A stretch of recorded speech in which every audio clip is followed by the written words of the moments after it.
Biasanya setiap pagi semua keperluan sekolah kami disiapkan oleh ibuku. Namun kini kami harus menyiapkannya sendiri.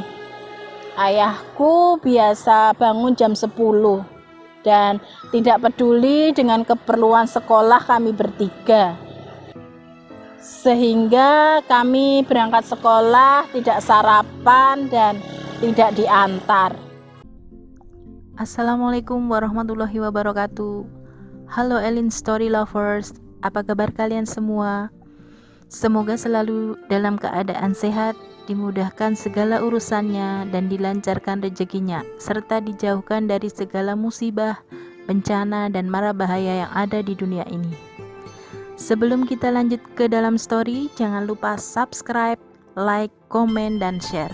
Dan aktifkan tombol loncengnya agar kalian tidak ketinggalan dengan story-story yang terbaru. Open Diary.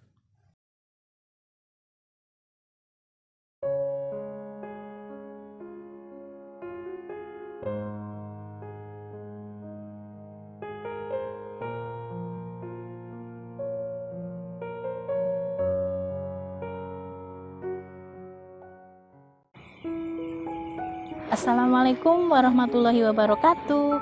Halo Elin Story Lovers, apa kabar kalian hari ini? Pada kesempatan kali ini saya akan membawakan sebuah kisah yang dikirim oleh Mbak Maya di Solo, Jawa Tengah. Perkenalkan, namaku Maya. Aku tinggal di kota Solo, Jawa Tengah. Aku adalah anak pertama dari 3 bersaudara. Adikku perempuan dan laki-laki. Saat ini aku duduk di bangku SMP kelas 3. Sementara adikku yang perempuan masih kelas 5 SD dan adikku yang laki-laki masih kelas 2 SD. Diary. Orang tuaku bekerja sebagai pedagang pecel lele di depan rumah kontrakan kami. Kebetulan rumah kami berada di pinggir jalan yang cukup ramai.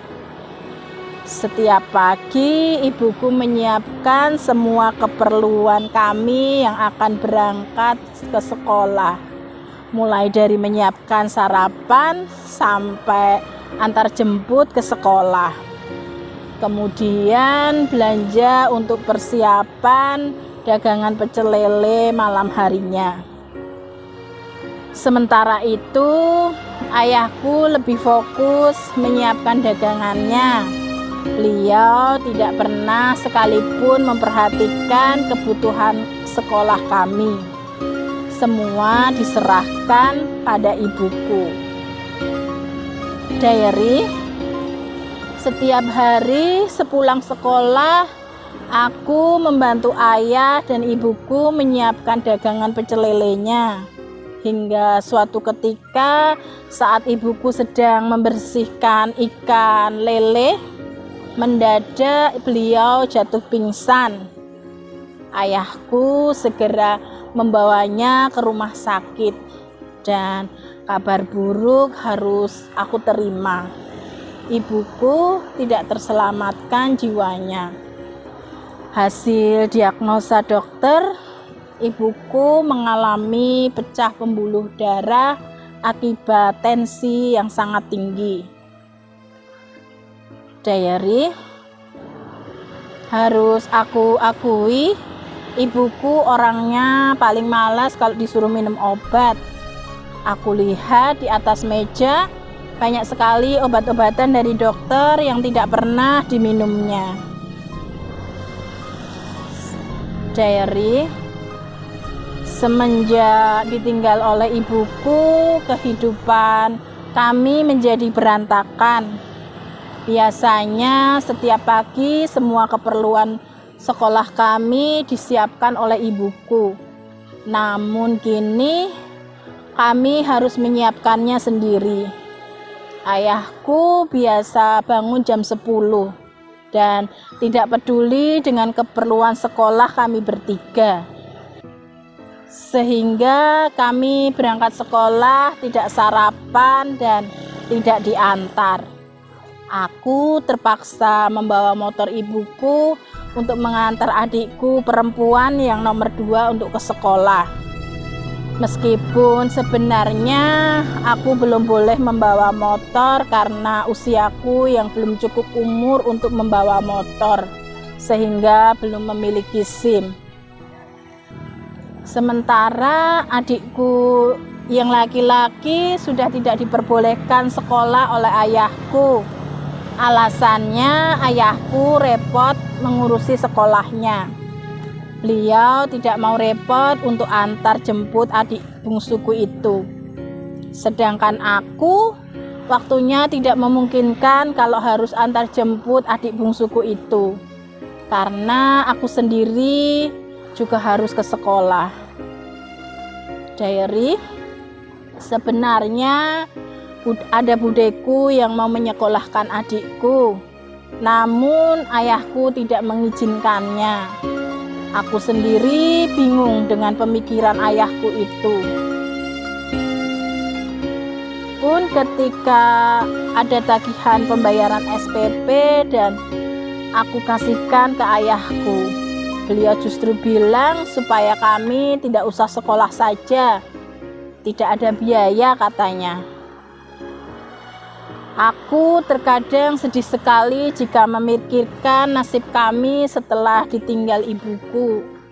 Adik perempuanku bahkan sempat curhat ke aku, yang aku sendiri jadi sedih dan bingung mau berkata apa. Kak, kenapa ya nasib kita jadi terlantar seperti ini sejak ibu kita tidak ada? Ayah tidak mau mengurusi kita, kata adikku. Yang sabar ya dek, semoga ayah kita dibukakan pintu hatinya sehingga mau memperhatikan dan mengurus kita, kataku menenangkan adikku. Diary, dan yang bikin aku kecewa sama ayahku, kini selain karyawan laki-laki yang memang sudah lama ikut bekerja di warung kami, beliau juga punya karyawan perempuan di warung pecel lelenya. Dan perempuan itu sepertinya bukan perempuan baik-baik. Terlihat dari penampilannya yang hanya mengenakan celana pendek dan baju singlet serta merokok di warung saat melakukan tugasnya sebagai kasir.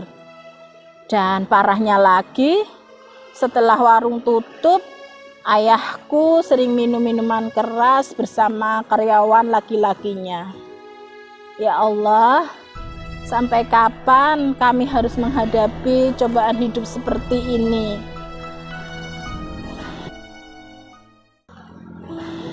Demikian sebuah kisah yang dikirim oleh Mbak Maya di Solo, Jawa Tengah. Terima kasih Mbak Maya sudah berbagi kisahnya di Elin Story. Nah, buat kalian yang mempunyai kisah yang serupa dengan kisahnya Mbak Maya atau mempunyai pengalaman hidup yang tidak bisa kalian lupakan sepanjang hidup kalian, silahkan kalian kirim di elins.story@gmail.com. Terima kasih. Wassalamualaikum warahmatullahi wabarakatuh.